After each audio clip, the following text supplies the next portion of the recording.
ॐ शुक्लाम्बरधरं विष्णुं शशिवर्णं चतुर्भुजं प्रसन्नवदनं ध्यायेत् सर्वविघ्नोपशान्तये। या देवी स्तूयते नित्यं विबुधैर्वेदपारगैः सा मे वसतु जिह्वाग्रे ब्रह्मरूपा सरस्वती। निधये सर्वविद्यानां विषजे भवरोगिणां गुरवे सर्वलोकानां दक्षिणामूर्तये नमः। श्रीदक्षिणामूर्तिसुदेशिकेन्द्रं द्वैपायनं सूत्रकृतं मुनीन्द्रं श्रीशङ्करं भाष्यकृतं यतीन्द्रं मद्देशिकं चापि नमामि विद्यै। ॐ सहना भवतु सहनौ भुनक्तु सह वीर्यं करवावहै तेजस्विनावधीतमस्तु मा विद्विषावहैः। ओम शांति शांति शांति।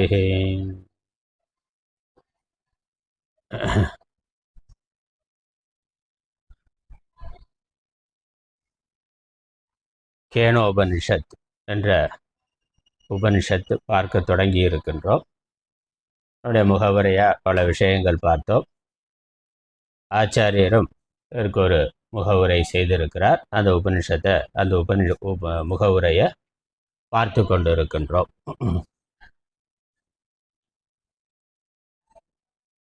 வாழ்க்கை ஒரு பயணம். நம்முடைய ஜீவ யாத்ரான்னு சொல்கிறோம். வாழ்க்கை என்பது ஒரு பயணம். பயணம் என்றால் அது முடியறதுக்கு ஒரு இடம் இருக்கு, ஒரு நோக்கம் இருக்குல்ல. ஒரு பயணம்னாக்க எங்க போறோம் அப்படிங்கிற ஒரு நோக்கமானது இருக்கின்றது. பயணத்தோட முடிவா நாம எங்க போவோம் என்பது நம்ம எந்த பாதையை தேர்ந்தெடுக்கிறோங்கிறது இருக்கு. அதனால பயணத்துக்கு ஒரு முடிவு இருக்கு. அந்த பயணம் எங்க முடியும்னா நம்ம எந்த பாதையை தேர்ந்தெடுத்து போறோமோ அந்த அடிப்படையில தான் பயணத்தினுடைய முடிவானது இருக்கும். இப்போ நம்ம தேனி பஸ் ஸ்டாண்டில் போய் நின்னா சுற்றி பல ரோடு போகுது. இடம் ஒன்று தான், ஆனால் அதில் இருந்து பல திசைகளில் பல்வேறு பாதைகள் செல்லுகின்றன. மதுரை நோக்கி போகுது, ராமேஸ்வரத்துக்கு போகிற ரோடு இருக்குது. இந்த பக்கம் கேரளா போகிற ரோடு இருக்குது, கம்பம் குமிழின்னு போகுது. அந்த பக்கம் திருச்சி சென்னைன்னு அந்த பக்கம் போகக்கூடிய பாதை இருக்குது. எல்லா திசைகளிலும் பாதை இருக்குது. நம்ம போய் சேரக்கூடிய இடம் எந்த பாதையை நம்ம தேர்ந்தெடுக்கிறோமோ அதனுடைய முடிவாக இருக்கும். எந்த பாதையை தேர்ந்தெடுக்கிறதுங்கிறது நம்முடைய கையில், நம்முடைய சுதந்திரத்தில் இருக்கின்றது. இங்க சாஸ்திரம் சொல்லி இருக்கிற பாதை நம்ம வாழ்க்கை பயணத்திலையும் நம்ம எப்படிப்பட்ட பாதையை தேர்ந்தெடுக்கிறோங்கிறத பொறுத்து அதனுடைய முடிவானது இருக்கும். அந்த முடிவு கதி என்று சொல்லப்படுகின்றது. நம்ம சென்று சேரும் இடம் அது கதி என்று சொல்லப்படுகின்றது. அந்த பயண முடிவு நம்முடைய வாழ்க்கையில் நம்ம எதை தேர்ந்தெடுக்கிறோம் என்பதனுடைய அடிப்படையில் இருக்கின்றது. அப்படி சாஸ்திரம் சொல்லுகின்ற அந்த கதி ரெண்டு, ஊர்துவகதி, அதோகதி நம்ம பார்த்தது. அப்புறம் அது இல்லாமல் வேற இருக்கு. இது வரைக்கும் நம்ம சென்ற வகுப்புல பார்த்தது ஆச்சாரியர் கொடுத்த முகவுரை. நம்ம ஒரு கர்மா உபாசனை, இந்த வேதத்தினுடைய பூர்வ பாகமா இருக்கக்கூடிய கர்ம காண்டம், அதுல சொல்லப்பட்டு இருக்கிறது ரெண்டு விஷயம், கர்மம் உபாசனை. ரெண்டுமே கர்மம் தான். கர்மம் ஒன்று, உபாசனை ஒன்று. இதை கடைபிடிக்கிறதுனால நாம எங்க போவோம்? இது ஒரு பாதை. கர்மம்ங்கிறது, உபாசனைங்கிறது ஒரு பாதை. இது வேதத்தின் அடிப்படையில் வேதம் சொல்லி இருக்கிறபடி போகின்ற பாதை.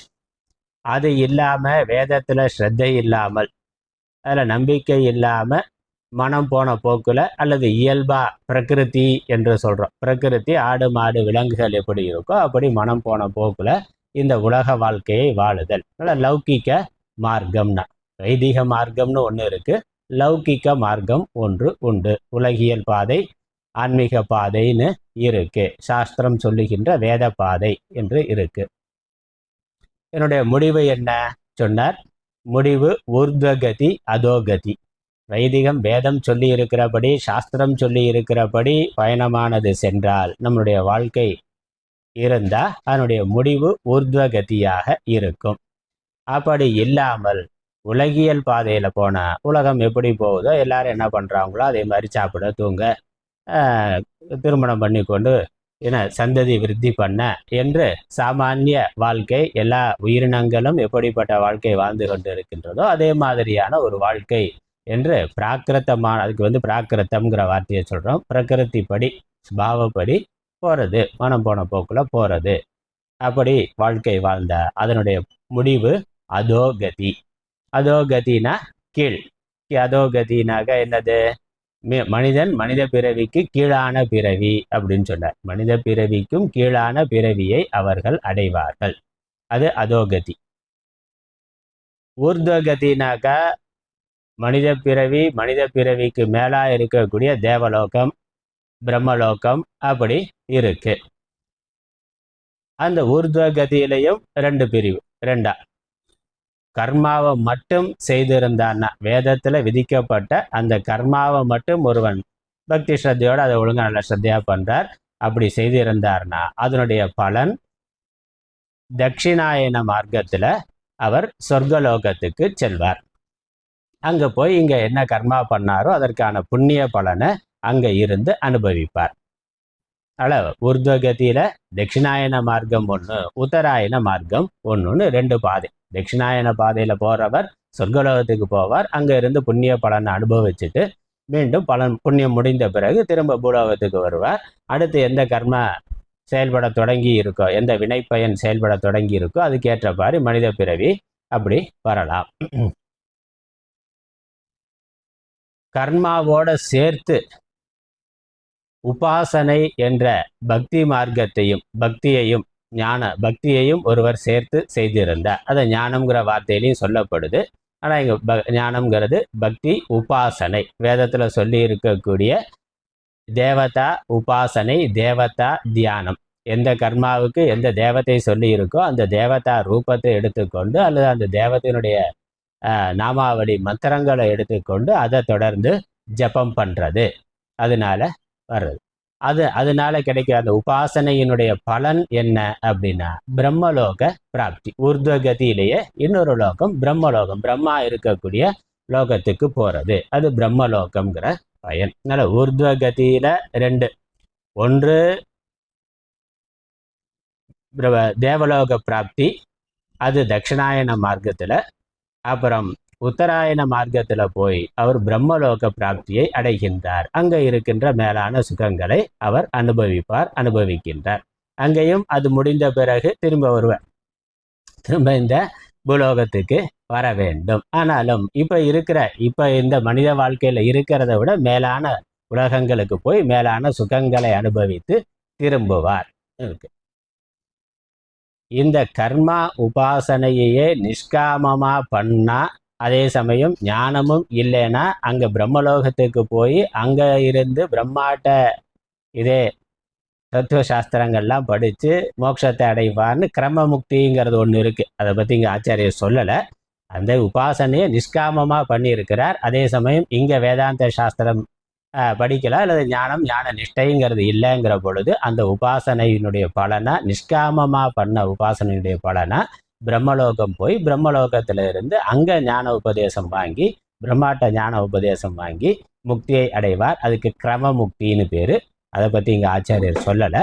அது நம்ம வேறு இடங்கள்ல இருக்கிறதுனால அதையும் ஞாபகம் வச்சுக்கணும். அப்படி ஒன்று இருக்குது, கிரம முக்தி. முக்தியிலே கிரம முக்தின்னு ஒன்று இருக்கின்றது. இந்த லோகத்தில் இந்த பிறவியில் ஞானம் அடையலை, அதே சமயம் ஞானம் அடைவதற்கான பக்குவம் இருக்குது, கர்ம யோகம் பண்ணியிருக்கிறார், சித்த சுத்தி இருக்குது, நிஷ்காமமாக உபாசனை பண்ணியிருக்கிறார்னா அதனுடைய பலன் பிரம்மலோக பிராப்தி. அந்த புண்ணிய பலன் அனுபவித்த பிறகு அங்கே தத்துவ ஞானம் ஏற்பட்டு அப்படியே முக்தி அடைவார், திரும்ப வரமாட்டார். அதை பற்றி இங்கே ஆச்சாரியர் சொல்லலை. இங்கே சொல்லியிருக்கிறது மரணத்திற்கு பிறகு வேதத்தில் சொல்லியிருக்கப்படி கர்ம உபாசனை ஒருவன் செய்திருந்தால் ஊர்த்வகதி, அதை செய்யாமல் லௌகிக்கமாகவே வாழ்க்கையை நடத்தியிருந்தா அதோ கதியானது கிடைக்கும். அதனால் இந்த ஜீவ யாத்ரா, மனிதனுடைய பயணம் என்பது இந்த ஒரு பிறவிக்குள்ள முடிகிறது இல்லை. இப்போ நம்ம இங்கே ஒரு லட்சியம் வச்சுருக்கிறோம், இதை அடையிறதுக்கு முயற்சி பண்ணுறோம், அதை அடைகிறோம். அதில் மேலே அதிகமாக கூட கிடைக்கலாம், குறைவாக கிடைக்கலாம், எப்படி வேணாலும் இருக்கலாம். அதற்கு நம்ம முயற்சி பண்ணுறோம், அது நம்மளுடைய விதியினுடைய அடிப்படையில் இருக்குது. ஆனால் அது இந்த பிறவிக்குள்ளே முடியறது.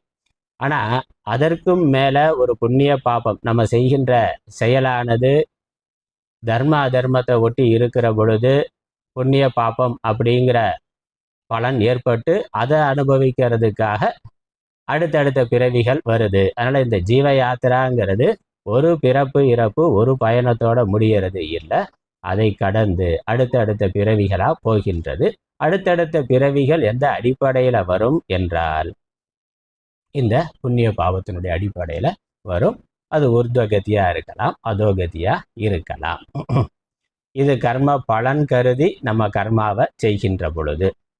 இதுவரைக்கும் நம்ம சென்ற வகுப்பில் பார்த்தது. இப்போ அடுத்து விஷயத்துக்கு ஆச்சாரியர் வர்றார். ஏன்னா இது உபனிஷத்தானது 9வது அத்தியாயமாக சென்ற வகுப்பில் நம்ம பார்த்தோம். சாம வேதத்தில் தலவக்கார சாக்கை அப்படிங்கிற ஒரு பகுதியில் 9வது அத்தியாயமாக இந்த உபனிஷத்து இருக்குது. கேன உபனிஷத்தானது இருக்கின்றது. இப்போ அதற்கு முன்னாடி 8 அத்தியாயங்களில் கர்மாவை பற்றி உபாசனையை பற்றி நிறையா சொல்லி இருக்கு. அதனால் அதற்கும் இதற்கும் என்ன சம்பந்தம், அதனுடைய பிரயோஜனம் என்ன அப்படிங்கிறத முதல்ல சொல்லிட்டேன். கர்மாவை பண்ணுறதுனால உபாசனையை பண்ணுறதுனால சுருக்கமாக சொன்னால் தர்மம் பக்தி அப்படிங்கிறதுனால என்ன பலன் கிடைக்கும், அது இருந்தால் உர்துவகதி மேலான உலகங்கள் கிடைக்கும்.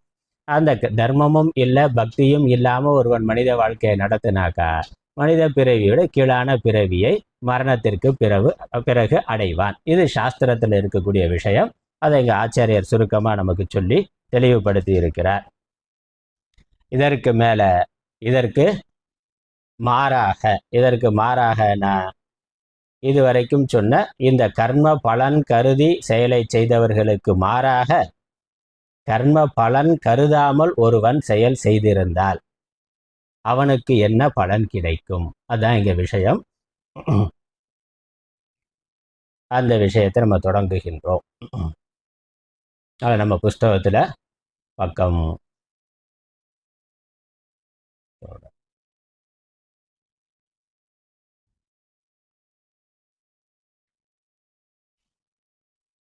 3வது பக்கம் 3வது பக்கத்தில் கடைசி வரியிலிருந்து படிக்க போகிறோம். மேலே இருக்க சம்ஸ்கிருதத்தை நான் சொல்கிறேன், திரும்ப சொல்லலாம், அப்புறம் தமிழ் அர்த்தம் பார்க்கலாம். அதனால் 3வது பக்கம் 3வது பக்கத்தில் சம்ஸ்கிருதம் இருக்குது, நான் தமிழ் சொல்கிறேன், அப்புறம் தமிழ் அர்த்தம் கடைசி வரியிலிருந்து வரும். விசுத்த சத்வஸ்ய தூ நிஷ்காமஸ்ய ஏவ பாஹ்யாத் அனித்யாத் சாத்திய சாதன சம்பந்தாத் இக கிருதாத் பூர்வ கிருதாத் வா சம்ஸ்கார விசேஷ உத்பவாத் விரக்தஸ்ய பிரத்யகாத்ம விஷயா ஜிக்ஞாசா பிரவர்த்ததே ததேதத் வஸ்து பிரஷ்ன பிரதிவசன லக்ஷணயா ஸ்ருத்யா பிரதர்ஷ்யதே கேனேஷிதம் இதி ஆத்யயா.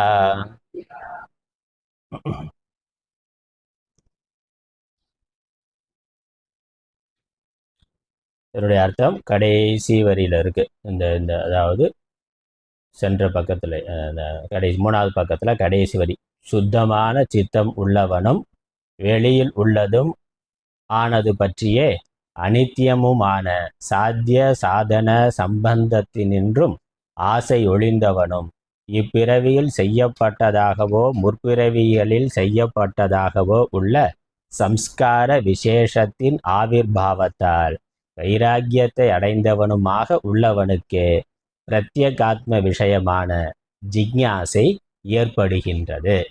ஒரு பெரிய வாக்கியமாக இருக்கு. ஒரு முக்கியமான ஆழமான கருத்து. இங்கே தான் வேதத்துக்கும் வேதாந்தத்துக்கும் இருக்கக்கூடிய வித்தியாசம் வருது. யாரு வேதத்தை படிக்கலாம், வேதாந்தத்தை யாரு படிக்கலாம். நம்ம படிக்கிற இந்த உபனிஷத்து வேதாந்த பகுதியா இருக்கு. ஆச்சாரியர் பாஷ்யம் பண்ற பொழுதும் ஒரு நூலை எடுத்துக்கொண்டு அதற்கு உரை எழுதுகிற பொழுது 9 அத்தியாயம் இருக்கு.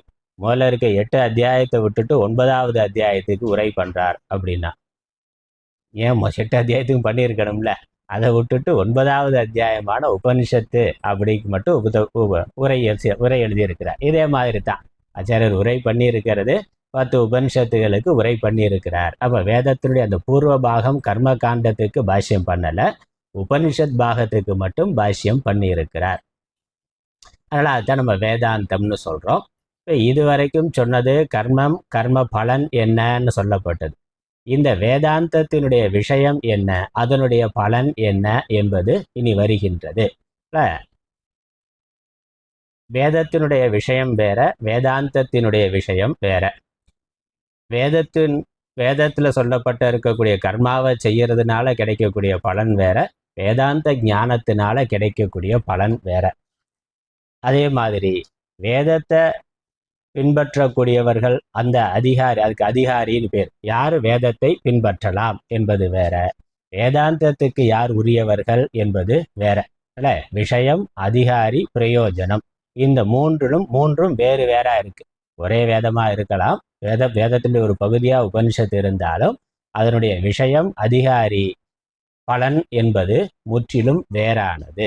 அதனால இந்த உபனிஷத் பகுதியை நம்ம தனியா, அது தனி ஒரு அதிகாரிக்கு என்று எடுத்துக்கொள்ளுகின்றோம். இப்போ நம்ம படிக்கிற காலத்தில் ஸ்கூலில் வரலாறு, புவியியல் இருந்தது, ஹிஸ்ட்ரி, ஜாகிரஃபி, ரெண்டு தனித்தனி சப்ஜெக்டாக இருந்தது. இப்போ என்ன பண்ணிட்டான், சோசியல் சயின்ஸ்னு ரெண்டையும் ஒன்றாக்கிட்டான். இப்போ இருக்கிறது 5 சப்ஜெக்ட் தான் இருக்குது. நம்ம படிக்கிற பொழுது 6 சப்ஜெக்ட் இருந்தது, ஹிஸ்ட்ரி, ஜாகிரஃபி தனித்தனியாக இருந்தது, வரலாறு, புவியியல் தனித்தனியாக இருந்தது. இப்போ சோசியல் சயின்ஸ்னு ஒன்றாக்கி 5 சப்ஜெக்டாக இருக்குது.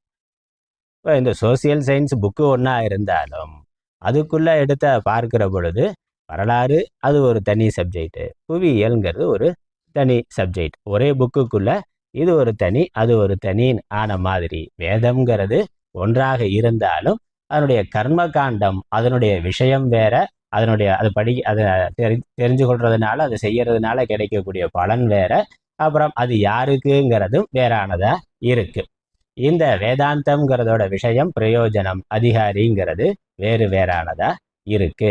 அதனால இங்க ஆச்சாரியார் இந்த வேதாந்தம்ங்கிற உபனிஷத்துக்கு யாரு படிக்கலாம், எப்போ ஒருவன் கர்மத்தை பண்ணி கர்ம பலனை அனுபவிக்கிறான், அப்படி பல பிறவிகளில் பல விதமான கர்மாவை பண்ணி, அது வேதத்தில் சொல்லபடி வாழ்ந்து தர்மமான முறையில் வாழ்ந்து கர்மாவை பண்ணி அந்த கர்ம பலன்லாம் அனுபவித்து அதற்கு மேலே ஒரு பிறவியில் ஒரு மனித பிறவியில் அவனுக்கு ஒரு விவேக வைராக்கியமானது வருகின்றது, வரும். அது தொடர்ந்து தர்மமாக வாழ்ந்த இந்த பிறவிலையோ முந்தின பிறவிகள்லையோ, அதனால் இது ஒரு பிறவியில் நடக்கிறது இல்லை, பல பிறவிகளில் ஒருவன் தொடர்ச்சியாக வாழ்ந்து வருகின்ற பொழுது அதில் அவன் செய்கின்ற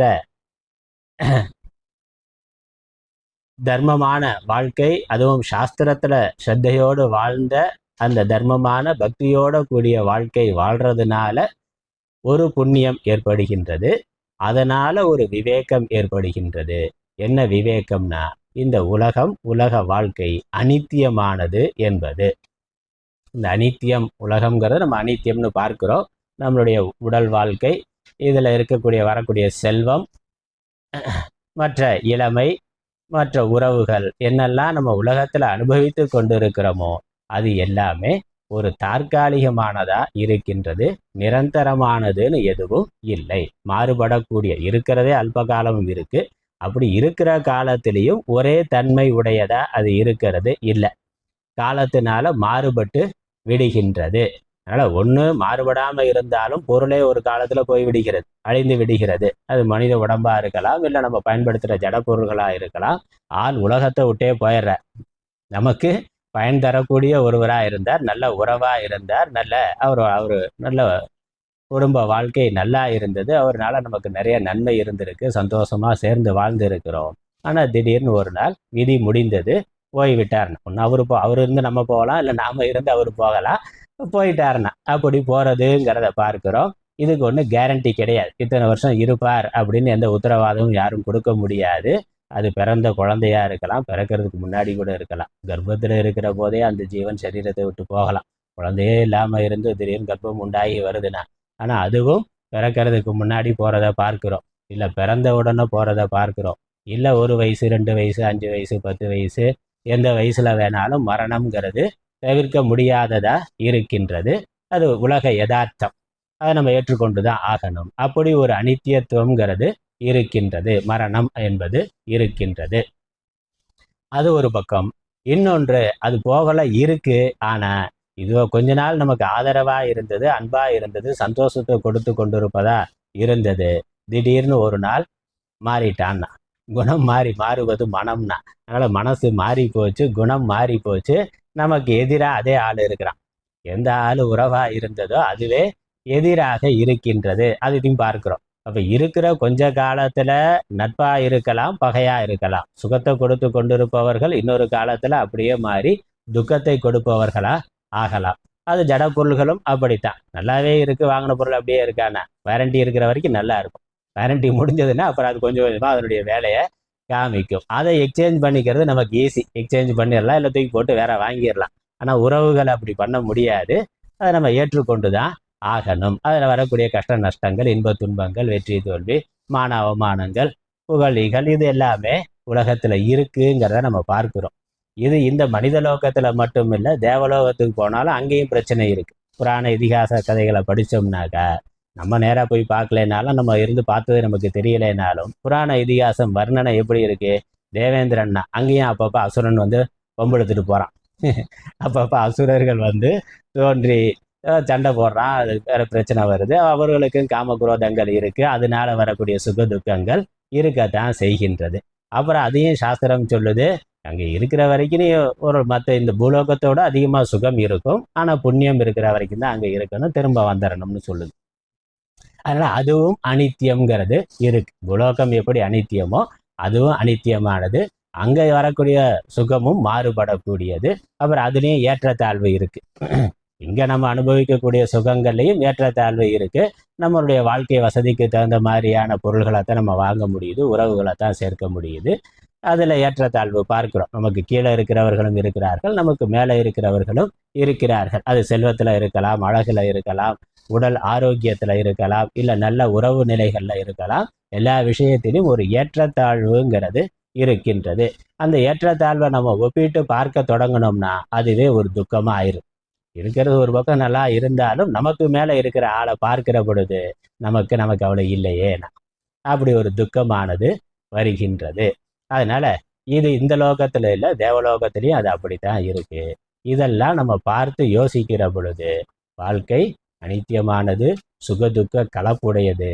இதில் இருந்து இதுக்கு ஒரு முடிவில்லைங்கிறது தெரிகின்றது. என்னதான் நம்ம தர்மமாக வாழ்ந்தாலும், உண்மையாக வாழ்ந்தாலும், நேர்மையாக வாழ்ந்தாலும், பக்தி ஸ்ரத்தையோட ஒழுக்கமாக இருந்தாலும், நல்ல பக்தியெல்லாம் இருக்குது, கோயிலுக்கு போகிறோம், பூஜை பண்ணுறோம், ஜபம் பண்ணுறோம், தியானம் பண்ணுறோம், எல்லா ஆச்சார அனுஷ்டானமும் சாஸ்திரம் சொல்லி இருந்தபடி கடைபிடித்தாலும் கூட நோய் வர்றது வருது, முதுமை வர்றது வருது, உறவுகளுக்குள்ள பிரச்சனை வருது, எல்லாம் வருது தானே. அப்போ என்ன நினைக்கிறோம், நான் இவ்வளவு நல்லவனாக இருக்கேன், எனக்கு ஏன் இவ்வளவு பிரச்சனைன்னா, இவ்வளவு பக்தியோடு இருக்கிற ஏன் எனக்கு இவ்வளவு பிரச்சனை, எனக்கு மட்டும் ஏன் இவ்வளவு கஷ்டம் வருதுன்னு அப்படி ஒவ்வொரு ஆளும் நினைக்கிறான். ஒவ்வொரு ஆளும் என்ன நினைக்கிறோம், எனக்கு மட்டும் ஏன் இப்படி ஒரு கஷ்டம் வருது, எனக்கு மட்டும் இப்படி பிரச்சனை வருதுன்னா, எல்லாருக்குமே கஷ்டம் இருக்குது, எல்லாருக்குமே பிரச்சனை இருக்குது. இது எதுவும் வேண்டான்னு சாமியாராக போனாலும் அங்கேயும் பிரச்சனை இருக்குது. சாமியார்களுக்குள்ளேயும் ஏற்றத்தாழ்வு இருக்குது. அவருக்கும் நோய் வருது, கேன்சர் மாதிரியான எந்த கெட்ட பழக்கமும் இல்லை, ஆகார விஷயத்திலிருந்து எல்லாம் கரெக்டாக இருக்கிறார். ஆனால் அவருக்கும் பெரிய பெரிய நோய்கள் வர்றதை பார்க்குறோம். பெரிய பெரிய மகான்களாக இருந்தவர்கள், நல்ல சித்திகள் எல்லாம் உடையவர்களாக இருந்தவர்களுக்கு கூட கேன்சர் முதலான நோய்கள் வந்திருக்கிறத பார்க்கிறோம். அவர்களுக்கு முதுமை வருது, முதுமையினால் வரக்கூடிய துன்பம்ங்கிறது வரத்தான் செய்யுது. அது எதுவுமே இல்லைன்னாலும் அரசியல் ரீதியான பிரச்சனையினால சாமியாரை தூக்கி ஜெயிலில் போட்டுறான். அதையும் அப்போ சமூக ரீதியாக அரசியல் ரீதியான பிரச்சனை, அவனுடைய சொந்த வெறுப்பு சாமியாரை பாதிக்கும். பெரிய மடத்தில் இருக்கிறார், மடாதிபதியாக இருக்கிறார், ஏதோ ஒரு பொய் கேஸை போட்டு தூக்கி உள்ளே போட்டுறான்னா வரதானா செய்யுது. இது நம்ம பார்த்து கொண்டு இருக்கிறோம். இது எல்லா காலத்திலையுமே இருக்கின்றது.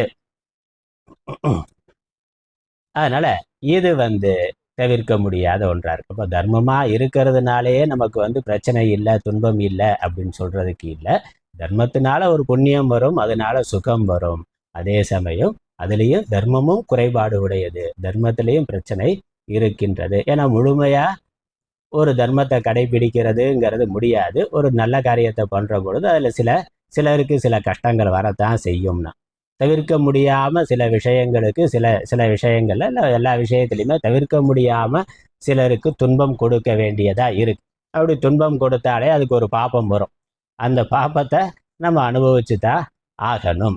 அது தவிர்க்க முடியாது. காய் வாங்குறோம், வெட்டுறோம், கட் பண்ணி சாப்பிட்றோம். அதில் ஏதோ வண்டோ புழுவோ இருக்குது. அப்போ தூக்கி போட்டு தானே சாப்பிட்ணும். அப்போ அதோட உணவு, அதை நம்ம பறித்து கொள்கிறோம், அதோட உயிர் போகுது, பாவம் தானே. நம்ம ஒன்றும் அவர் கெடுதல் பண்ணணும்னு ஒரு ஆளை மனுஷனை வெட்டுற மாதிரி வெட்டணும்னு நினைக்கிறது இல்லை. ஆனால் நம்ம ஜீவனத்துக்காக இந்த உணவு சைவமாக இருந்து உணவை எடுத்துக்கொள்கிற பொழுது அதிலேயே புழு பூச்சிகளுக்கு துன்பம் கொடுக்க வேண்டியதாக இருக்குது. அப்போ தர்மமாக இருந்தாலும் அப்படி சில துன்பங்கள் கொடுக்குறோம். அதனால ஒரு பாபம் வருது, அதனால நமக்கு கஷ்டம் வரும், துன்பம் வரும், அனுபவிச்சு தான் ஆகணும். அதனால விஷயம் என்னென்னா, இதெல்லாம் கூட்டி கழித்து பார்த்தா, யோசித்து பார்த்தா, இந்த உடம்புன்னு எடுத்து பிறவின்னு எடுத்தாலே அங்கே துன்பம் இருக்கும், இன்பமும் இருக்கும், துன்பமும் இருக்கும். இதில் கொஞ்சம் ஏற்றத்தாழ்வு இருக்கலாம். நிறைய புண்ணியம் பண்ணியிருந்து நல்லா இருந்தால் நிறைய கொஞ்சம் அதிகமாக சுகம், துக்கம் குறைவாக இருக்கும். இல்லை சுக துக்கம் சமமாக இருக்கும்.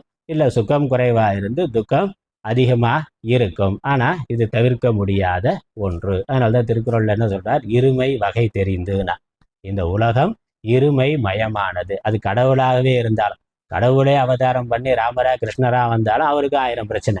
அங்கேயும் ராமாயணம் மகாபாரதத்தை படித்தாக்க ராமருக்கு இருக்கிற அளவுக்கு பிரச்சனை நமக்கு இல்லை. யோசித்து பார்த்தாக்க அவர் அனுபவித்த அளவுக்கு கஷ்டம் ராமரோ சீத்தையோ அனுபவித்த அளவுக்கு கஷ்டம் நாம் அனுபவிக்கலை. கிருஷ்ணருக்கு அவருக்கும் பெரிய பிரச்சனை, கிருஷ்ணாவதாரம்னா அவருக்கும் பெரிய பிரச்சனை இருக்குது. அங்கேயும் எதிரிகள் இருக்காங்க, அங்கேயும் மானவமானங்கள் இருக்குது, எல்லாம் பழிச்சொல்லாம் வருது, எல்லாம் இருக்குது, பார்க்குறோம். அப்போ பிறவின்னு எடுத்தா இந்த துன்பம் தவிர்க்க முடியாதது. அதான் முடிவு. விஷயம் என்னன்னா, நிலையாமைங்கிறது உலகத்தில் இயல்பாக இருக்கிறதுனால இடும்பைக்கு இலக்கம் உடம்பு. திருக்குறளில் அவர் சொல்கிறார், இடுக்க நடியாமையில் சொல்கிறார், இடும்பைக்கு உடல் இலக்கு என்று அப்படின்னு. உடம்புனாலே அது துன்பம் வரக்கூடியது, அதனுடைய இயல்பு. பிறந்ததுலேருந்து சாகிற வரைக்கும் துன்பம்ங்கிறது இருக்கின்றது. அதனால் இதெல்லாம் யோசித்து பார்த்து, எனக்கு துன்பமே வேண்டாம், நான் துன்பமில்லாத ஒரு இன்பத்தை அடைய விரும்புகிறேன்னா பிறக்காத ஒரு நிலை அடைந்தால் தான் அது முடியும். ஒரு உடம்புன்னு எடுத்துக்கொண்டு பிறந்தா பூலோகமாக இருக்கலாம், தேவலோகமாக இருக்கலாம், எந்த லோகமாக இருந்தாலும் உடம்புன்னு எடுத்துக்கொண்டா இருந்தால் அது கண்டிப்பாக ஒரு நாள் மரணம் அடையும், நோய் வரும், முதுமை வரும், பலவிதமான துன்பங்கள் வரத்தான் செய்யும். அதனால் துன்பமே வேண்டாம்னா எனக்கு பிறவியே வேண்டாம் அப்படிங்கிற அந்த முடிவு தான் சரியான முடிவு. அதற்கு நடுவில் பணமோ பதவியோ அதிகாரமோ என்ன சம்பாதிச்சாலும் அதுக்கு பின்னாடி துன்பம்ங்கிறது, சம்பாதிக்கிறதுல துன்பம், அப்புறம் அதை பாதுகாக்கிறதுல பெரிய துன்பம், அது செலவு பண்ணுற பொழுதும் துன்பம். அதான் நம்ம இல்லைன்னு துன்பப்படுறோம். பணம் இல்லைனாலும் துன்பம், பணம் வந்தாலும் துன்பம், அதுலேயும் துன்பம் இருக்குது. அதை பாதுகாக்கிறது அதை விட பெரிய பிரச்சனையாக இருக்குது. செலவு பண்ணுற பொழுது ஐயோ போகுதே, செலவாகுதேன்னு அதுவும் ஒரு விதத்தில் துக்கமாக இருக்குது. அதனால் உலகம் துன்பமயம் அப்படிங்கிறத புரிந்து கொண்டு, எனக்கு துன்பம் வேண்டாம்னா இன்பம் மட்டுமே வேண்டும்னா பிறவாத நிலை, ஒரு சரீரத்தை எடுக்காத நிலையானது வேண்டும். அப்படி ஒன்று இருக்கான்னு கேட்டால் சாஸ்திரம் இருக்குன்னு சொல்லுது. ஏன்னா மனிதனுக்கு ஜீவனுக்கு ஒரு பிறவி இல்லை, பல பிறவிகள் இருக்குது. பிறவிகளுக்கு காரணம் புண்ணிய பாபம். புண்ணிய பாபம் இருக்கிற வரைக்கும் ஒருவன் பிறந்து இறந்து கொண்டே வருவான்.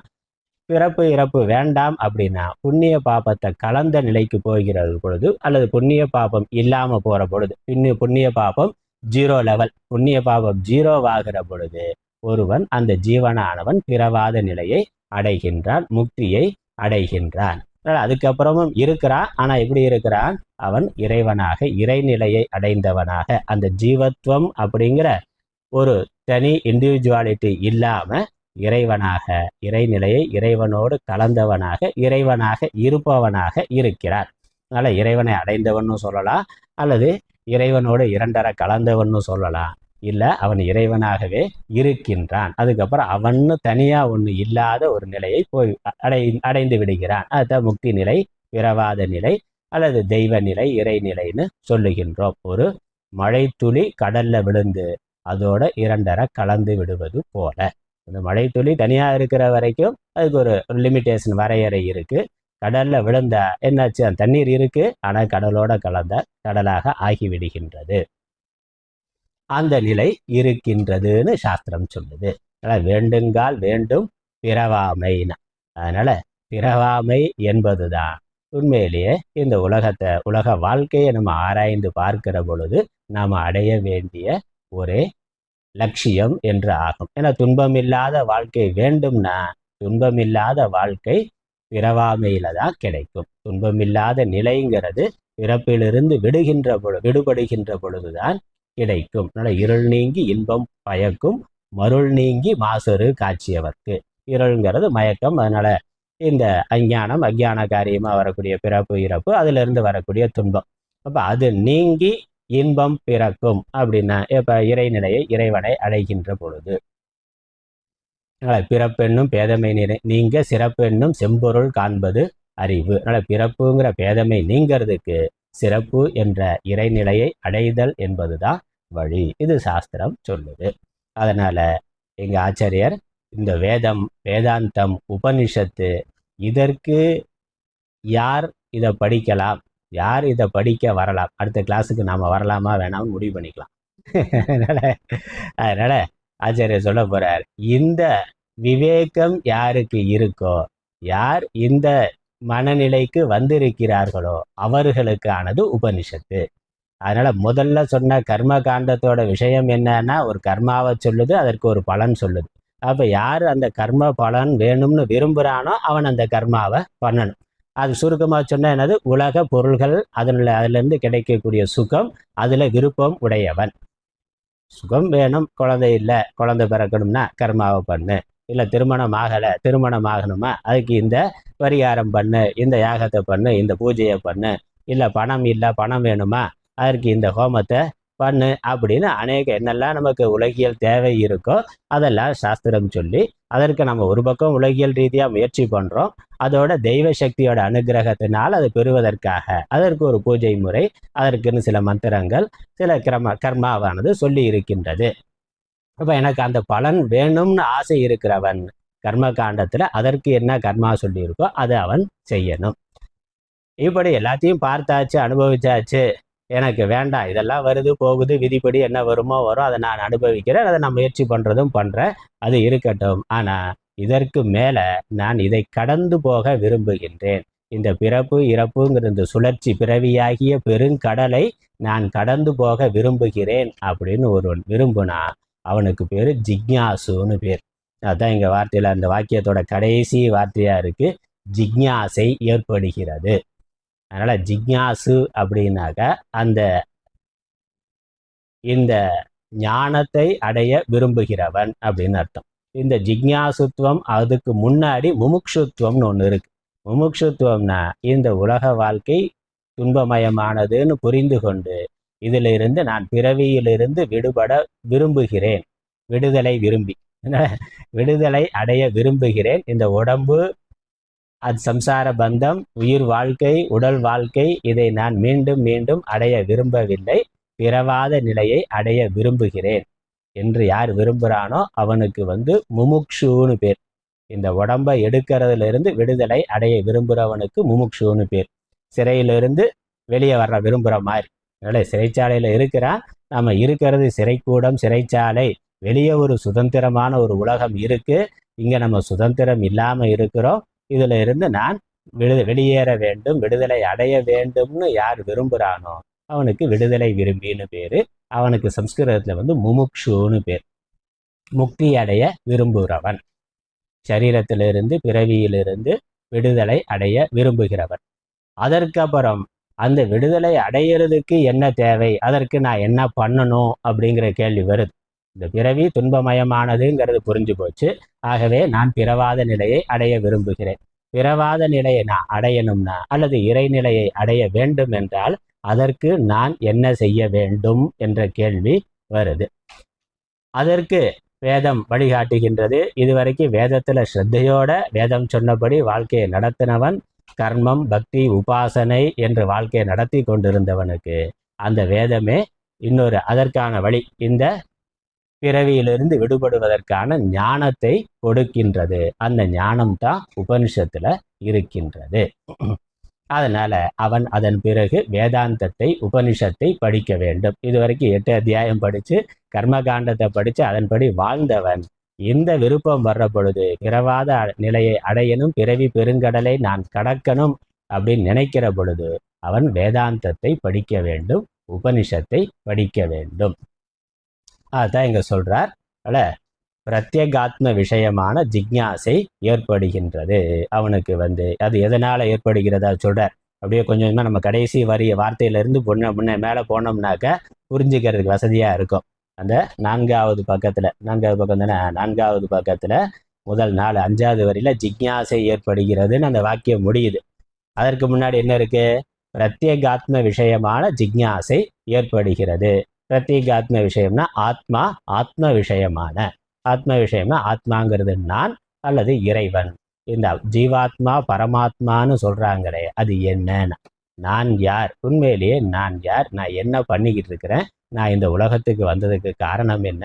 உலகத்துல இருந்து இப்படி பிறப்பு இறப்பு மாறி மாறி வந்து கொண்டிருக்கின்றதே, அதற்கு காரணம் என்ன? நான் இந்த பிறப்பு இறப்பிலிருந்து விடுபட விரும்புகின்ற நான் யார்? அதனால நான் யாருங்கிற கேள்விதான் இங்க மையமானது. இந்த நான்கிற பொழுது ஆத்மாவுக்கு, அந்த ஜீவாத்மா இந்த சரீரத்துக்குள்ள இருக்கிற பொழுது ஜீவாத்மான்னு பேரு. இந்த உலகத்தையே நடத்தி கொண்டு இருக்கின்ற, உலகம் அனைத்திற்கும் ஆதாரமா இருக்கிற பொழுது அதற்கு பரமாத்மான்னு பேர். நான் யார்?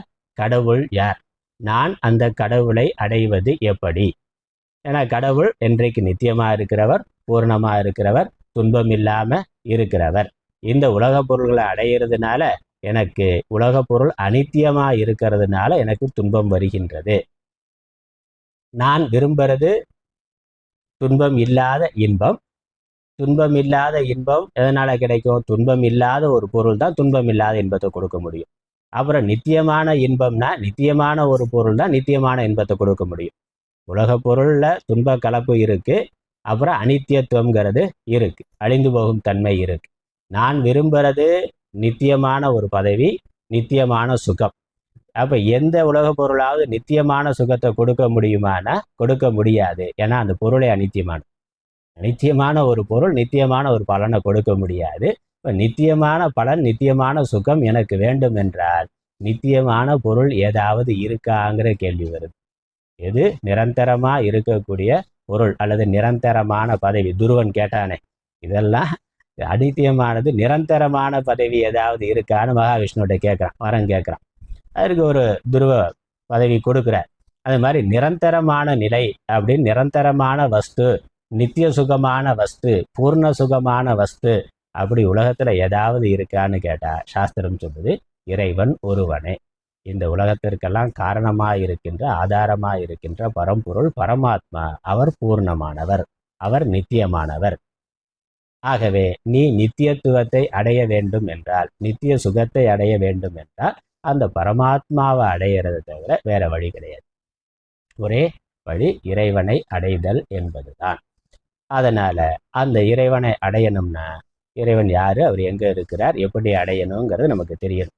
அதனால நான் அந்த பரமாத்மாவை, இறைவனை பற்றி தெரிந்து கொள்ள விரும்புகின்றேன். அந்த நித்தியமான வஸ்து அது எது, எங்க இருக்கு, எப்படி இருக்குன்னு அறிந்து கொள்ள விரும்புகிறேன் என்று அங்கதான் ஆன்மீகத்தோட உண்மையான தேடுதல் வருது. மற்றபடி நம்ம கோயிலுக்கு போறோம், சாமி கும்பிடுறோம், பூஜை பண்றோம், விரதம் இருக்கிறோம், இதெல்லாம் லௌகிக்கமான ஒரு பலன் கருதி. இதுவரைக்கும் நம்ம பிரார்த்தனை பண்ணது, பூஜை பண்ணது, ஜபம் பண்ணது, பக்தியோட இருந்ததெல்லாம் என்னது? ஸ்கூலில் படிக்கிற காலத்தில் நல்ல மார்க் வாங்கணும், பாஸ் ஆகணும், அப்புறம் படித்து முடிச்சுட்டா நல்ல வேலை கிடைக்கணும், அப்புறம் நல்ல பொண்ணு கிடைக்கணும், நல்ல மாப்பிள்ளை கிடைக்கணும், அப்புறம் கல்யாணமாகி குழந்தை கிடைக்கணும், அப்புறம் குழந்தை வந்தால் குழந்தைக்கு நல்ல ஸ்கூலில் எல்கேஜி அட்மிஷன் கிடைக்கணும், அதிலிருந்து அதுக்கு ஒரு பிரார்த்தனை வைக்கணும், கிடைக்கணும், அப்புறம் அதை படித்து அதை வளர்த்து அதுக்கு ஒரு நல்ல வேலை கிடைக்கணும், அப்புறம் அதுக்கு ஒரு பொண்ணு மாப்பிள்ளை கிடைக்கணும், அப்புறம் அதுக்கு ஒரு பேரம்பேத்தி வரணும். இப்படி உலகியல் விஷயமா கேட்டே தான் கோயிலுக்கு போய் பிரார்த்தனை பண்ணி வந்திருக்கிறோம். இப்ப என்னன்னா இது ஒரு முடிவில்லாததுன்னு புரிந்து கொண்டு இப்போ எனக்கு ஒரு தேவை இருக்கு. அது என்னது? நித்தியமான இறைவன். இதுவரைக்கும் இறைவன்கிட்ட இருந்து ஏதோ கேட்டுக்கொண்டு இருந்தோம். இப்போ என்னது? நம்மளுடைய விவேகத்தினால இறைவனே எனக்கு வேணும்னா பிரச்சனை இல்லை. அவரே வந்துட்டாருன்னா அவரையே அடைஞ்சிட்டா பிரச்சனை எல்லாம் முடிஞ்சிடும்னு, இறைவா நீ எனக்கு உன்னை கொடுனா, உன்னை கொடு, உன்னை பற்றிய ஞானத்தை கொடு, அல்லது உன்னோடு என்னை இணைத்துக்கொள். அவ்வளோதான். ஒரு குறிப்பிட்ட காலத்தில் இந்த உலக வாழ்க்கை இப்படியே சுழன்று சுழன்று ஒரே போர் அடிக்குது. அதனால இதுல இருந்து வெளியே ஏற்றி உன்னுடைய உலகத்துல என்னை நிரந்தரமா வைத்துக்கொள். பிறவி பெருங்கடல் வேண்டாம், வைகுண்டமோ கைலாசமோ, உன்னோட என்னை நிரந்தரமா வைத்துக்கொள் அப்படின்னு நம்ம கேட்கிறது. அதனால இப்ப பிரார்த்தனை என்னது? ஒரே பிரார்த்தனை, இறைவா நீயே வேண்டும்னா. உன்னிடமிருந்து இது வேணும்னு பிரார்த்தனை இல்லாம நீயே வேண்டும்ங்கிற பிரார்த்தனை. கடவுளே வேண்டும்னா அப்ப அதுக்கு கடவுள் என்ன சொல்றாரு? ஒழுங்கா உபனிஷத்தை படின்னு சொல்றாரு. நீ என்னை அடைய வேண்டும்னா முதல்ல நான் யார், நீ யாருன்னு தெரிஞ்சு கொள்ளணும். நீ யாருன்னு தெரிந்து கொள்ளணும், நான் யாருன்னு தெரியணும். அதனால அந்த ஞானம், ஈஸ்வர ஞானமானது வேண்டும் உனக்கு. அதற்கு சாஸ்திரத்தை படி.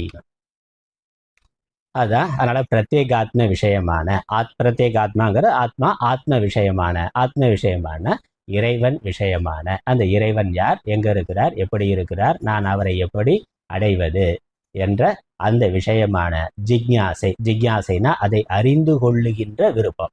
ஜிக்ஞாசத்துவம்னா அறிவதில் உள்ள ஞான தாகம், அறிவதில் உள்ள ஆசை, அது ஏற்படுகின்றது. யாருக்கு ஏற்படும், எப்போ ஏற்படும்னா அதான் முந்தின வரி சொல்றோம். முந்தின வரியில சொல்றாரு, இப்பிறவியில் செய்யப்பட்டதாகவோ முற்பிறவிகளில் செய்யப்பட்டதாகவோ உள்ள சம்ஸ்கார விசேஷத்தின் ஆவிர்பாவத்தால். இந்த பிறவியில நம்ம செஞ்ச புண்ணியம், முந்தின பிறவிகள்ல செய்த புண்ணியம். அது எப்படி செய்தது? ஏதோ ஒரு லௌகிக்கமான பலன் கருதி செய்ததல்ல, நாம சேவையா செய்தது.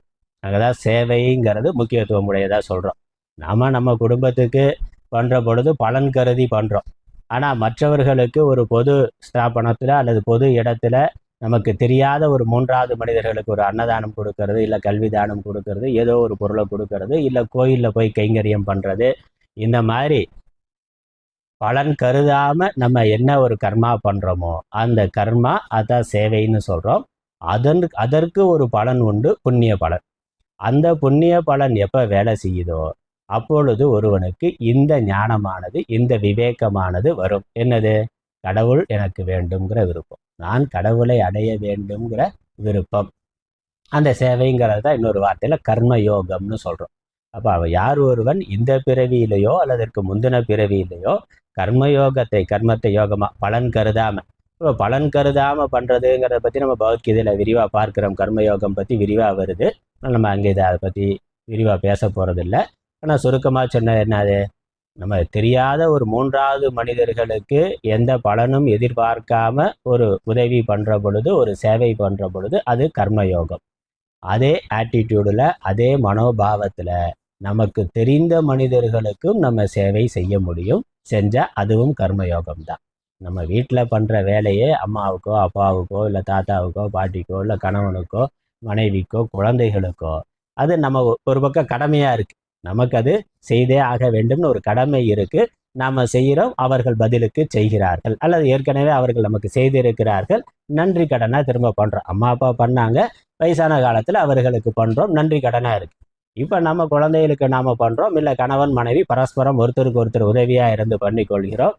ஆனாலும் அந்த ஒரு கடமைங்கிறது இருந்தாலும் அதையும் மீறி நான் என்னோட பங்கா நான் என்ன செய்யறேனோ அதை செய்கிறேன், அவர்கள் திரும்ப செய்தாலும் செய்யலைனாலும் அப்படிங்கிற மனோபாவம் இருந்தா நம்ம குடும்ப கடமையே கர்மயோகமாயிருக்கு. குடும்ப கடமை, கணவன் அவருடைய கடமையை ஒழுங்கா செஞ்சாலும் செய்யலைனாலும் ஒரு இல்லத்தரசி, ஒரு மனைவிங்கிற முறையில சாஸ்திரம் என்ன சொல்லியிருக்கோ, பெரியவர்கள் என்ன சொல்லியிருக்கிறார்களோ, தர்மம் என்ன சொல்லுதோ அதை நான் அவர்களுக்கு செய்யறத செய்வேன். அம்மா அப்பா சரியா அவர்கள் வளர்க்குற பொழுது சரியா வளர்க்கலைன்னாலும், எனக்குன்னு பெருசா சொத்து சேர்த்து வைக்கலைன்னாலும், வயசான காலத்துல அவர்களை பார்த்து கொள்றதுங்கிறது என்னுடைய கடமை. அதனால அவர்கள் சரியா அவங்க வேலையை செய்யலைன்னாலும் நான் செய்ய வேண்டியதை சரியா செய்வேன். இதே மாதிரி நம்ம குழந்தைகளும் அப்படித்தான். அது சொன்னபடி கேட்குது கேட்கல, நம்ம கட்டுப்பட்டு இருக்கு இல்லைங்கிறது இல்லை. அதை வளர்க்க வேண்டிய பொறுப்பு கடமை நமக்கு இருக்கு. அது பகவான் கொடுத்திருக்கிறார். அதனால நம்ம சுற்றி இருக்கக்கூடிய உறவுகள் நாம ஏற்படுத்தி கொண்டதில்லை, இறைவன் கொடுத்தது. அதனால அது இறைவனுக்கு செய்கின்ற சேவை அல்லது இறைவன் எனக்கு கொடுத்திருக்கக்கூடிய கடமை. இவர்களுக்கு சேவை செய்யணுங்கிற ஒரு பொறுப்பை கடவுள் எனக்கு கொடுத்திருக்கிறார் இந்த ஜீவர்களுக்கு. ஏன்னா இந்த பிறவியில அவங்க சொந்தமா இருக்காங்க, அம்மா அப்பாவா கணவன் மனைவியா குழந்தைகளா இருக்காங்க.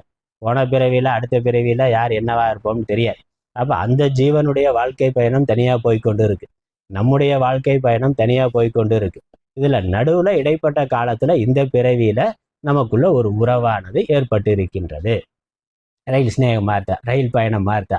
இப்போ இந்த ட்ரெயினில் ஏறுறோம், அந்த பெட்டியில் இருக்கிற வரைக்கும் 1 நாளோ 2 நாளோ அவங்க தான் பக்கத்து வீட்டுக்காரவங்க, அவங்க தான் பழகக்கூடியவர்கள், அவங்க தான் சொந்தக்காரங்க. முடிஞ்ச பிறகு அவங்க பாதையை பார்த்துட்டு அவங்க போயிடுவாங்க, நம்ம பாதையில் போயிடுவோம். அதே மாதிரி தான் இந்த பிறவியில் இருக்கிறதும். இந்த 50 வருஷம் 100 வருஷத்துக்குள்ள இந்த இடைப்பட்ட இந்த ஜீவ யாத்திரையில் நடுவில் சேர்ந்து இருக்கிறோம், பிரிந்து போக போகிறோம். அப்போ கடவுள் நமக்கு என்ன பொறுப்பை கொடுத்துருக்கிறார்? இருக்கிற வரைக்கும், இந்த சரீரத்தில் இருக்கிற வரைக்கும், இந்த சரீரத்துக்கு உறவுகளாக இருக்கக்கூடியவர்களுக்கு நம்ம பங்கா என்ன செய்ய முடியுமோ அதை செய்யறது. அவர்கள் செய்கிறார்களோ செய்யலையோ, அவர்கள் அதை புரிந்து கொள்கிறார்களோ இல்லையோ, நாம நம்மளுடைய கடமையை செய்கிறது. தந்தைனா தந்தையினுடைய கடமை, தாய்னா தாயினுடைய கடமை, இல்லை குழந்தைனா குழந்தை செய்ய வேண்டிய கடமை, இல்லை கணவன் மனைவி அப்படின்னு ஸ்திரீ தர்மம் புருஷ தர்மம்னு கணவன் மனைவிக்கான தர்மம் இருக்கு. அதை சரியா செய்யறதே கர்மயோகம். அப்படித்தான் நம்ம பெரியவர்கள் சொல்லி இருக்கிறார்கள். ஆனால் கர்மயோகம்ங்கிறது தெரியாத ஒரு மனிதனுக்கு செய்யறது மட்டுமல்ல, நமக்கு சுற்றி இருக்கக்கூடிய உறவுகளுக்கு செய்யறதையே சேவையா செய்யறது, பலனை எதிர்பார்க்காம செய்யறது, இறைவன் கொடுத்த கடமையா செய்யறது. சுற்றி இருக்க மனிதர்களுக்கு மட்டுமல்ல, நம்ம சார்ந்து இருக்கக்கூடிய மற்ற உயிரினங்கள், அது ஆடு மாடு நாய் பூனை இதெல்லாம் நம்ம சார்ந்து இருக்கோம், அதற்கும் எந்த பலனும் எதிர்பார்க்காம நம்மால முடிந்ததை செய்யறது. அதனால பஞ்சமகா யஜ்யம்னு சொல்றோம். இந்த கர்மயோகம்ங்கிறது பஞ்சமகா யஜ்யத்தை ஒழுங்கா செய்யறது தான். பஞ்சமகா யஜ்யத்துல மனுஷ யஜ்யம் சுற்றி இருக்க உறவுகளுக்கு செய்யறது, பித்ருக்களுக்கு செய்யறது. பூத யஜ்யம் மற்ற உயிரினங்களுக்கு செய்யறது. அதோட தேவ யஜ்யம்ங்கிறது ஈஸ்வர பூஜை பண்றது. அதனால பகவான் எனக்கு கொடுத்திருக்காரு கொடுக்கலங்கிறது பத்தி இல்லை, கொடுத்த வரைக்குமே நிறைய கொடுத்திருக்கிறார். மனித பிரிவை கொடுத்திருக்கிறாரே, அது ஒரு பெரிய விஷயம்தான். கண்ணு காது மூக்கு நாக்கு இதெல்லாம் நல்லா கொடுத்திருக்கிறாரே, அதுவே ஒரு பெரிய விஷயம்தான். அதனால பகவானுக்கு நித்தியமா பூஜை பண்றது தேவ யஜ்யம், அதை செய்யணும். அதுக்கப்புறம் இந்த சாஸ்திரங்களை படிக்கிறது, பெரியோர்கள் கொடுத்த தர்ம சாஸ்திரங்களை தத்துவ சாஸ்திரங்களை படிக்கிறது கேட்கறது, நல்ல நூல்களை தினசரி படிக்கிறதுங்கிறது அது ரிஷி யஜ்யம் அல்லது பிரம்ம யஜ்யம்னு பேர். இது தினசரி செய்ய வேண்டியது. அதனால் இந்த பஞ்சமகா யஜ்யம் ஒவ்வொரு மனிதனும் தினசரி செய்ய வேண்டிய ஒன்று. அது செஞ்சாலே கர்மயோகம். பலன் கருதியாம ஈஸ்வர பூஜை பண்ணுறது, சாஸ்திரங்களை படிக்கிறது, பித்ரு தர்ப்பணம் பித்ருக்களுக்கு கொடுக்கறத செய்யறது, சுற்றி இருக்க மற்ற மனிதர்களுக்கு உதவி பண்ணுறது, அப்புறம் மற்ற ஜீவராசிகளுக்கு உதவி பண்ணுறது. இதை தொடர்ந்து ஒருவன் செய்து வந்தா இந்த பிறவியிலையோ முந்தின பிறவியிலையோ பலன் கருதாம ஒருவன் செய்திருந்தா அதனால ஒரு புண்ணியமானது ஏற்படும். அதான் இங்க சொல்றார். அதனால சம்ஸ்கார விசேஷத்தின் ஆவிர்பாவத்தால், ஒவ்வொரு வார்த்தையும் முக்கியமானது. இந்த இப்பிறவியில் செய்யப்பட்டதாகவோ முற்பிறவிகளில் செய்யப்பட்டதாகவோ உள்ள சம்ஸ்கார விசேஷத்தின் ஆவிர்பாவத்தால், ஆவிர்பாவம்னா அதனுடைய வெளிப்பாடு, அது வெளியே வர்றது, அது செயல்படுகின்றது. அந்த புண்ணியமானது செயல்பட தொடங்கி இருக்கின்றது, செயல்படுகின்றது. அது சம்ஸ்காரம்னு சொல்ற. சம்ஸ்கார விசேஷம்னா பதிவுகள். நம்ம தொடர்ச்சியா இந்த புண்ணிய காரியத்தை பண்றதுனால ஏற்படுகின்ற ஒரு பதிவு. இதுல இந்த கர்மயோகம், இந்த தர்மத்தை கடைபிடிக்கிறது அப்படிங்கிறதோட சேர்த்து தர்ம சாஸ்திரங்கள்ல சொல்லி இருக்கக்கூடிய ஒரு குழந்தை பிறக்கிறதுல இருந்து அந்தந்த காலத்துல செய்ய வேண்டிய சடங்குகள், வைதிக சடங்குகளை முறையா பண்றதுக்கும் கூட அதுக்கு சம்ஸ்காரம்னு பேர்.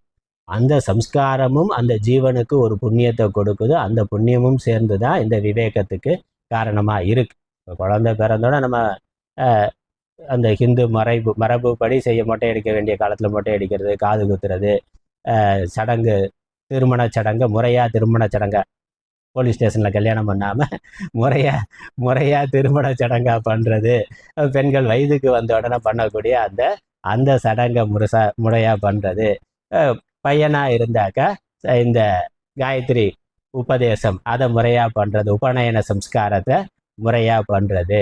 இந்த மாதிரி ஒவ்வொரு சாஸ்திரம் சொல்லி இருக்கக்கூடிய தனி மனிதன் அவனுக்கு செய்யக்கூடிய சம்ஸ்காரங்கள் சடங்குகளை முறையாக பண்ணுறது. அப்புறம் தீபாவளி, பொங்கல் இந்த மாதிரியான நம்ம மத சார்ந்த பண்டிகைகள் எல்லாம் முறையாக கொண்டாடுறது, அது எல்லாமே சாஸ்திரம் சொல்லி இருக்கிறது. இதெல்லாம் தொடர்ந்து பண்ணுறதுனால ஏற்படக்கூடிய ஒரு புண்ணியம். இது ஏன் செய்யணும் ஏன் செய்யணுங்கிற கேள்வி கேட்காம செய்யறதுனால என்ன பலன், இல்லை இதுக்கு பின்னாடி என்ன சயின்ஸ் இருக்குது, இந்த கேள்வியெல்லாம் கேட்காம சாஸ்திரம் சொல்லியிருக்கு, பெரியவர்கள் சொல்லியிருக்காங்க, வழி வழியாக நம்ம குடும்பத்தில் செய்து கொண்டு வந்திருக்கிறோம், அதை அப்படியே செய்யறதுன்னு. அப்படி செய்யறதுனால தான் தர்மத்தை கடைபிடிக்கிறது. அதாவது தர்மத்தை கடைபிடிக்கிறதுனா ஏதோ 4 பேருக்கு சாப்பாடு போடுறது அப்படின்னு, தர்மம்னா பிச்சை போடுறதுன்னு தான் நினச்சிட்டு இருக்கான். தர்மம் பண்ணுறது அப்படின்னாக்கா வெறும் பிச்சை போடுறது அப்படிங்கிற அர்த்தத்தில் இருக்குது. தர்மம்னா இதெல்லாம் சேர்ந்தது தான். தானம்ங்கிறது தர்மத்தினுடைய ஒரு அங்கம். தர்மம்ங்கிற பொழுது இந்த ஒரு தனி மனிதன் ஜீவனுக்கு செய்யக்கூடிய சம்ஸ்காரங்கள், பிறந்ததில் அந்த ஜீவன் பிறக்கிறதுக்கு முன்னாடியே பெற்றோர் ஜீவனுக்காக பண்ணுறது. அப்புறம் அவன் பிறந்த பிறகு அவன் நல்ல வயதுக்கு வர்ற பொழுது அவன் செய்து கொள்ளக்கூடிய இருக்கு. அப்புறம் பெற்றோர் இறந்த பிறகு ஜீவன் பெற்றோருக்கு பண்ணுறது. அந்த பையன் பெற்றோர் பிறக்கிறதுக்கு முன்னாடி பெற்றோர் குழந்தைக்காக பண்ணுறாங்க, அந்த ஜீவனுக்கு பண்ணக்கூடிய சம்ஸ்காரம் இருக்கு. பெற்றோர் இறந்த பிறகு இந்த குழந்தை பெற்றோருக்கு பண்ணக்கூடிய சம்ஸ்காரம்ங்கிறது அது இருக்கு. இதெல்லாம் சேர்த்து தான் நமக்கு புண்ணியமாக வேலை செய்கின்றது. அப்போ தர்மம்ங்கிறதுல இதெல்லாம் வருது. தர்மம்ங்கிற பொழுது இந்த எல்லா சடங்குகளையும், சமய சடங்குகளை அது பக்தி ஸ்ரத்தையோட, அதுக்கு அர்த்தம் தெரியுதோ தெரியலையோ, பெரியவர்கள் சொல்லியிருக்காங்க, சாஸ்திரம் சொல்லியிருக்கு, அதை முறையாக கடைபிடிக்கிறது. அதனால அதிர்ஷ்டமான ஒரு புண்ணியமானது ஏற்படுகின்றது. அதோட நம்ம அந்த பஞ்சமகாயக்கியம் சொன்னேன், அதையும் செய்யறதுனால, கர்ம பலன் எதிர்பாராமல் கர்மாவை செய்யறதுனால, பக்தி பண்ணுறதுனால ஒரு புண்ணியமானது ஏற்பட்டு அதனால என்னன்னா வைராக்கியத்தை அடைகின்றான். வைராக்கியம்னா என்னது? ராகம்னா பற்று, விராகம்னா பற்று இன்மை, பற்றற்ற தன்மையை அடைதல். பற்றற்ற தன்மை என்பதற்கு வைராக்கியம்னு பேர். பற்றற்ற தன்மைங்கிறது என்னது? இந்த உலக சுகங்கள்ல, போக விஷயங்கள்ல இருக்க அதனுடைய அனித்தியத்துவத்தை புரிந்து கொண்டு, அதோட மாறுபடும் தன்மையை புரிந்து கொண்டு, அதில் இருக்க பற்றை நீக்கி கொள்ளுதல். நான் இதை அனுபவிக்கணும், அதை அனுபவிக்கணும், இதை பார்க்கணும், அதை பார்க்கணும், இதை சாப்பிடணும், அதை சாப்பிடணும்னு முடிவில்லாமல் ஆசை வந்து கொண்டே இருக்கே, அது முடிவில்லாததுன்னு புரிந்து கொண்டு அனுபவிக்கிறத குறைத்து கொள்ளுதல், கட்டுப்படுத்தி கொள்ளுதல், அதான் வைராக்கியம்.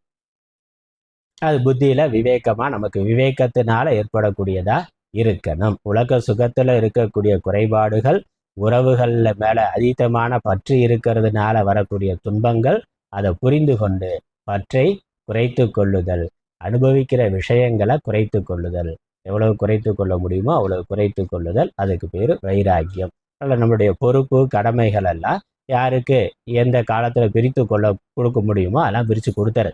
எல்லாத்தையும் நான் தான் பார்ப்பேன், நான் தான் வச்சுக்குவேன் அப்படிங்கிறது இல்லாமல் அந்தந்த பருவத்தில் யார் யாருக்கு எந்தெந்த கொடுக்க முடியுமோ அதை கொடுத்துட்டு, பொறுப்புகளை குறைவாக வைத்து கொள்வது, உடைமைகளை குறைவாக வைத்து கொள்வது, பற்றை குறைவாக வைத்து கொண்டா அதுவே நிம்மதியாக இருக்கும். அதுலேயே பல பிரச்சனைகள் சரியாயிரும். அதுக்கு பேர் தான் வைராக்கியம்னு பேர். அது வைராக்கியம். இல்லை மகனோ மகளோ திருமணமாகி மருமகள் வந்தால் அவங்கள்ட்ட குடும்பத்தை பார்த்துக்கிறது, சமையல் முதலான வேலையை கொடுக்கறது. பையன் பெரிய ஆள் ஆகிட்டானா அவங்க எல்லாம் தொழிலை கொடுத்துறது. பார்த்துக்கண்ணா பார்த்துக்க போகிறான், அவன் பார்த்துக்கட்டும்னு பொறுப்பை கொடுத்துறது. அதனால் குழந்தைகளை வளர்த்து அவர்களுக்கு ஒரு வாழ்க்கை துணை ஏற்படுத்துகிற வரைக்கும் தான் நம்மளுடைய பொறுப்பு, கடமை. அது ஏற்படுத்தி கொடுத்த பிறகு அவர்கள் வாழ்க்கையை அவர்கள் பார்த்து கொள்வார்கள். அதற்கு நம்ம வழி விட்டுட்டு அவர்கள் கையில் எல்லாத்தையும் ஒப்படைச்சிட்டு பேசாமல் சாப்பாடு போட்டாங்கன்னா சாப்பிட்டுட்டு பாடம் கேட்டுட்டு இருக்கணும், அவ்வளோதான். கோயில் குளம் போயிட்டு பேசாமல் ஜெபம் தியானம் பண்ணிட்டு இருந்தா நமக்கும் நிம்மதி, அவங்களுக்கும் நிம்மதி. அவங்களும் சுதந்திரமாக அவங்க வேலையை பார்ப்பாங்க, நாமளும் நிம்மதியாக இருக்கும். நமக்கு நிறைய நேரம் இருக்கும், இந்த மாதிரி சேவை பண்ணுறதுக்கோ இல்லை பாடம் கேட்கறதுக்கு படிக்கிறதுக்கு நிறைய நேரம் இருக்கும். அதுக்கு பேர் தான் வைராக்கியம். அப்படி விட முடிஞ்சா அதுக்கு பேர் தான் வைராக்கியம். அந்த வைராக்கியம் யாரு? அதனால வைராக்கியம் அடைந்தவனுமாக உள்ளவனுக்கேனா. அதனால ஒரு புண்ணியம் இருக்கணும், சம்ஸ்காரத்தினால தர்மத்தினால ஒரு புண்ணியமானது ஏற்பட்டு இருக்கணும். அதனால அவனுக்கு வைராக்கியமானது வந்திருக்கணும், ஒரு விவேகம் வந்திருக்கணும். உலக வாழ்க்கை, இதுல கிடைக்கக்கூடிய சுகம் எல்லாமே அனித்தியமானது. அதனால நான் இதெல்லாம் குறைத்து கொண்டு இதிலிருந்து விடுபட்டு வெளியேற தயாராக இருக்கிறேங்கிற மனநிலைக்கு வர்றது. நான் போன ஈஷாவாசி உபனிஷத்திலேயே முகவுரையிலே அதான் பார்த்தோம். உலகம் நம்மை கைவிடுவதற்கு முன்னால் உலகத்தை நாம் கைவிட தயாராக இருத்தல். உறவுகள் நம்மை கைவிடுவதற்கு முன்னால் நாம் உறவுகளை கைவிட தயாராக இருத்தல். ஏன்னா கண்டிப்பாக எல்லாத்தையும் விட்டுட்டு போய் தான் ஆகணும். அது பணமாக இருக்கலாம், உறவுகளாக இருக்கலாம், தொழிலாக இருக்கலாம், என்ன இருக்கோ எல்லாத்தையும் விட்டுட்டு போய்த்தான் ஆகணும். அப்போ அது விடுறதுக்கு முன்னாடி நாம் அதை விட்டு விட்டு இருத்தல், இருக்கிற பொழுதே, சரீரத்தோடு இருக்கிற பொழுதே அதை விட்டுட்டு இருத்தல், அது வைராக்கியம். அப்படி யார் அந்த மனநிலை, அந்த பக்குவத்தை யார் அடைந்திருக்கிறார்களோ அவர்கள் இந்த ஆத்மாவை, வேதாந்தம், உபனிஷத்து இதை படிப்பதற்கு தகுதி உடையவர்களாக ஆகிறார்கள்.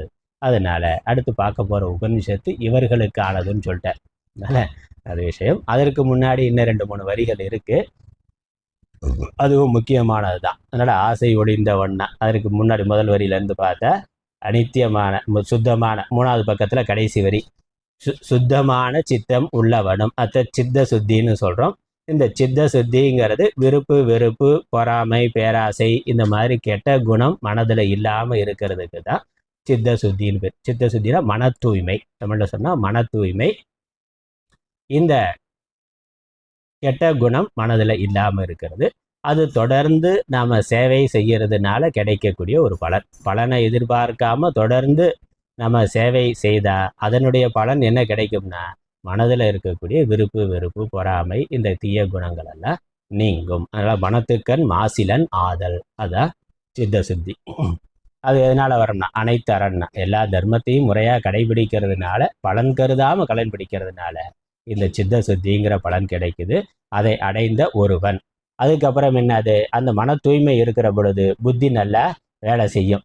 அதனால என்ன ஆகும், வெளியில் உள்ளதும் ஆனது பற்றியே அனித்தியமும் ஆன, நமக்கு வெளியே இருக்கிறது, இந்த உடம்புக்கு வெளியே நமக்கு அனுபவிக்கக்கூடிய விஷயமா இருக்கக்கூடிய உலக போகங்கள் அது எப்படி இருக்கு, அனித்தியமானதா இருக்கு. நமக்கு அந்நியமா புறத்துல இருக்கு, அனித்திய நிலையில்லாததாக இருக்கின்றது.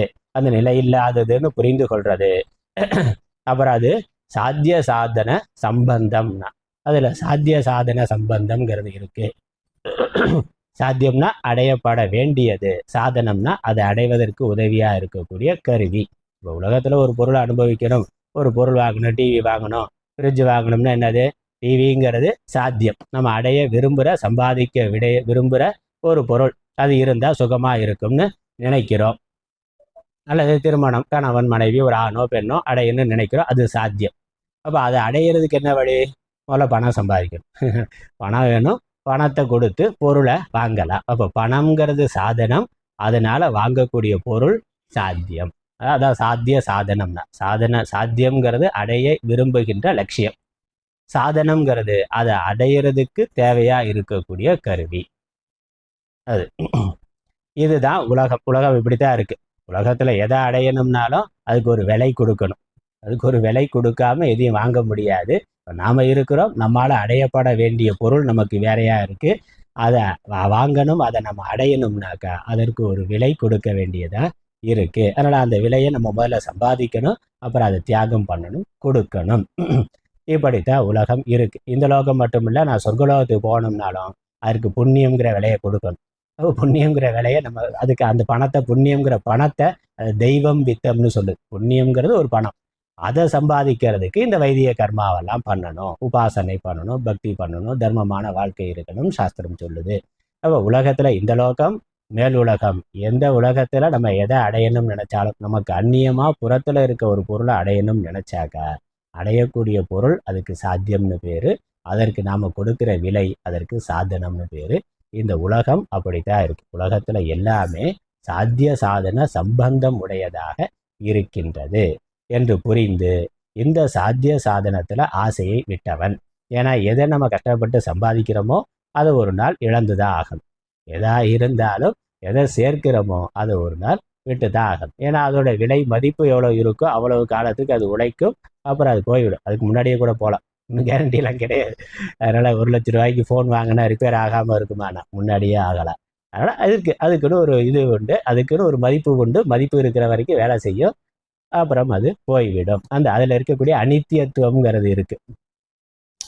அதை புரிந்து கொண்டு அதன் மேலே இருக்கக்கூடிய ஆசையை விட்டவன் அவன் ஆசையை விட்டுட்டு என்ன பண்ணுறான், இந்த உலகம் எல்லாமே அனித்தியமானது, உலக சுகம் அனித்தியமானது, அதனால இதெல்லாம் விட்டுட்டு நித்தியமான ஒரு உலகத்தை, நித்தியமான ஒரு சுகத்தை அடைய விரும்புகிறேன்னு ஆகின்றான். அவனுக்காக வேதமானது வேதாந்தத்தை சொல்லுகின்றது, உபனிஷத்தை சொல்லுகின்றது. அதனால அவன்தான் இந்த உபனிஷத்தை படிப்பதற்கான அதிகாரி. அதான் சொல்லியிருக்கு. இங்க அதிகாரி யாருக்கு? உபனிஷத்துனா இந்த விவேக வைராக்கியம் உடையவர்களுக்கு உபனிஷத்தானது பிரவர்த்திக்கின்றது. அதுக்கப்புறம் என்ன இருக்குங்கிறத இந்த உபனிஷத்து எப்படி இருக்குன்னு சொல்றாரு. அப்புறம் இந்த உபனிஷத்தை படைக்கிறதுனால நமக்கு கிடைக்கக்கூடிய பலன் என்னன்னு சொல்றார். கர்மாவை பண்றதுனால கிடைக்கக்கூடிய பலன் அநித்தியமான பலன். இப்போ நாம விரும்புறது என்னது? நித்தியமான பலன் வேண்டும் அப்படின்னு தான் கர்மா வேண்டாம்னு நினைச்சோம். அப்போ நித்தியமான பலன் இந்த உபனிஷத்தை படிக்கிறதுனால வரக்கூடிய ஞானத்தினால கிடைக்கும். அதற்கு உபனிஷத்துல இருக்கக்கூடிய வேற வேற உபனிஷத்துல இருக்கக்கூடிய மந்திரங்களை மேற்கோள் காட்டுகின்றார். இந்த உபனிஷத் படிக்கிறதுனால, தொடர்ந்து உபனிஷத்து கிளாஸுக்கு வர்றதுனால, கேட்கறதுனால என்ன பலன்னா நித்தியமான ஒரு சுகம்ங்கிற பலன் கிடைக்கும். அது உபனிஷத்தே கேரண்டி கொடுக்குது. அந்த கேரண்டி கொடுக்கக்கூடிய மந்திரங்கள் வேற வேற உபனிஷத்துல இருக்கு.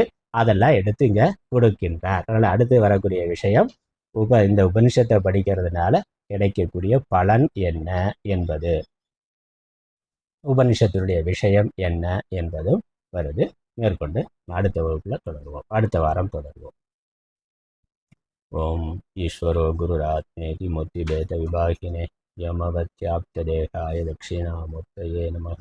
ஓம் பூர்ணமத பூர்ணமிதம் பூர்ணாத் பூர்ணமுதச்யதே பூர்ணஸ்ய பூர்ணமாதாய பூர்ணமேவாவசிஷ்யதே. ஓம் சாந்தி சாந்தி சாந்தி. ஹரி ஓம்.